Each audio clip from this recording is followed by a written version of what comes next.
when we're talking about presence, we're not just talking about a room where the ethereal presence of God comes and gives us the feel funnies, right? Like, yeah, the New Testament describes it as like we're a temple of the Holy Spirit. So whatever we're doing in pursuit of this presence-centered, prayer-driven, prayer-based initiative is that in my mind, it begins with leadership. So the main leader, they have to embrace this. The reason this place works is because this man is in the prayer room probably more than anybody else. Okay, that's what makes it work. Because I think some people can hear house of prayer or presence space and this altar language and think, I'm going to add this into my ministry model so that my ministry model is more successful. So I'm going to add in prayer and worship and intercession because I want the thing to grow further and bigger and more powerful. And I want to caution us. I would caution myself if I were in a gathering like this as a young leader, that we're not just after power and impact. Because King David says this, and this was really hitting me this morning. Psalm 27:4, you know it. One thing I've desired of the Lord, that one thing I will seek, to behold the beauty of the Lord and to inquire in his temple.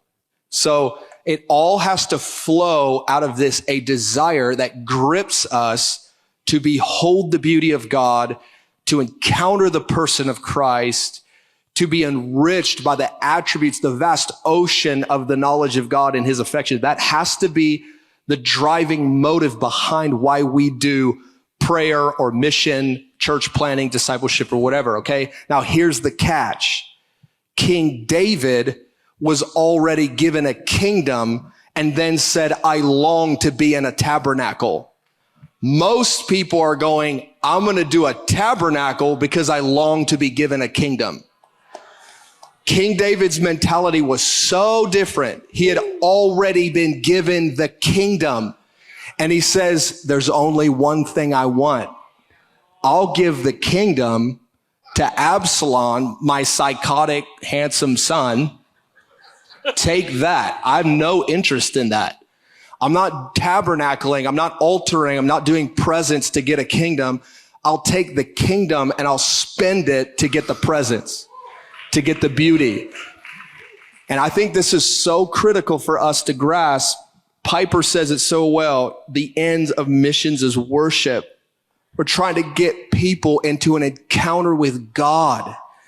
And our leaders' spirituality will often be the ceiling of how far the people can go in God. So as leaders, if we don't get a vision to hemorrhage, our troops won't bleed. If we don't get a vision to go into the ocean of the beauty of God, our people won't even sit at the seashore. And by our people, please don't misunderstand that. I don't mean in the our people ownership way. Thank you.